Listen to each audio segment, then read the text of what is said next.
বিশ্ব রাজনীতিতে বড় ধরনের পালাবদলের ইঙ্গিত দিয়ে ইরান আবারও নতুন বিশ্ব ব্যবস্থা গঠনের আহ্বান জানিয়েছে। দেশটি রাশিয়া ও চীনের নেতৃত্বে নতুন বৈশ্বিক কাঠামো গঠনের আহ্বান জানায়, যেখানে যুক্তরাষ্ট্রের একক প্রভাব থাকবে না এবং ক্ষমতার ভারসাম্য তৈরি হবে। তেহরানের মতে বর্তমানে আন্তর্জাতিক কাঠামো ভেঙে পড়ছে এবং পশ্চিমা আধিপত্য রুখতে বিশ্বে একটি নতুন ভারসাম্য গড়ে তোলার সময় এসেছে।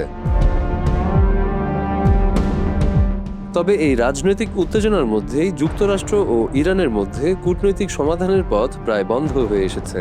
রবিবার যুদ্ধ পরিস্থিতি শান্ত করতে আলোচনা পুনরায় শুরু করার চেষ্টা ব্যর্থ হয়। দুই পক্ষই নিজেদের অবস্থানে অনড় থাকায় সমঝোতার সম্ভাবনা প্রায় থেমে গেছে। মধ্যস্থতাকারী বৈঠকের অংশ হিসেবে পাকিস্তানে আলোচনায় অংশ নেওয়ার পর ইরানের পররাষ্ট্রমন্ত্রী আব্বাস আরাকচি মধ্যপ্রাচ্যে ফিরে যান। একই সময়ে যুক্তরাষ্ট্রের প্রেসিডেন্ট ডোনাল্ড ট্রাম্প ইসলামাবাদে তার বিশেষ দূত স্টিভ উইটকফ এবং জ্যারেড কুশনারের সফর বাতিল করেন। ইরানের কর্মকর্তারা অভিযোগ করছেন, দীর্ঘদিন ধরে যুক্তরাষ্ট্র ও ইসরায়েল নিজেদের প্রভাব বজায় রাখতে আন্তর্জাতিক নিয়ম উপেক্ষা করছে। তাদের দাবি, নিষেধাজ্ঞা, সামরিক হামলা এবং রাজনৈতিক চাপের মাধ্যমে বিশ্ব রাজনীতিকে নিয়ন্ত্রণ করা হচ্ছে। তেহরানের ভাষায় যুক্তরাষ্ট্র ও ইসরায়েল বহুবার ইরানের ওপর আক্রমণ করেছে, বেসামরিক স্থাপনা লক্ষ্য করেছে এবং আন্তর্জাতিক আইন ভেঙেছে।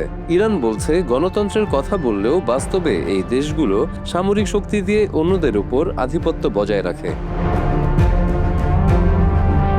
ইরান আরও কঠোর অবস্থান জানিয়ে বলেছে, তারা কোনো চাপ বা অন্যায্য দাবি মেনে নেবে না। তাদের মতে, যদি এই কর্মকাণ্ডের জবাবদিহি নিশ্চিত না হয় তবে বর্তমান বিশ্ব ব্যবস্থা বড় ধরনের সংকটে পড়বে। এই পরিস্থিতিতে ইরান রাশিয়া ও চীনকে নেতৃত্ব দিয়ে নতুন বৈশ্বিক কাঠামো গঠনের আহ্বান জানিয়েছে, যেন যুক্তরাষ্ট্র এককভাবে প্রভাব খাটাতে না পারে এবং ক্ষমতার ভারসাম্য তৈরি হয়। বিশ্লেষকদের মতে, রাশিয়া ও চীনের ক্রমবর্ধমান প্রভাব ইতোমধ্যেই বৈশ্বিক ক্ষমতার ভারসাম্যে পরিবর্তনের ইঙ্গিত দিচ্ছে।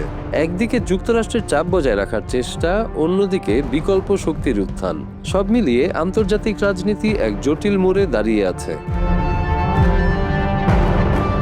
এদিকে ইরান ও যুক্তরাষ্ট্রের মধ্যে কূটনৈতিক অচলাবস্থা পরিস্থিতিকে আরও অনিশ্চিত করে তুলেছে।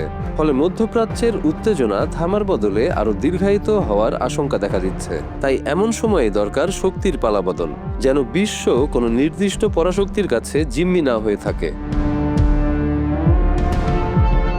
বিশ্ব এখন এমন এক পরিবর্তনের সন্ধিক্ষণে দাঁড়িয়ে আছে, যেখানে পুরনো শক্তিকেন্দ্রিক কাঠামো টিকে থাকবে নাকি নতুন কোনো বিশ্ব ব্যবস্থা গড়ে উঠবে, এই প্রশ্নই এখন আন্তর্জাতিক রাজনীতির কেন্দ্রবিন্দুতে।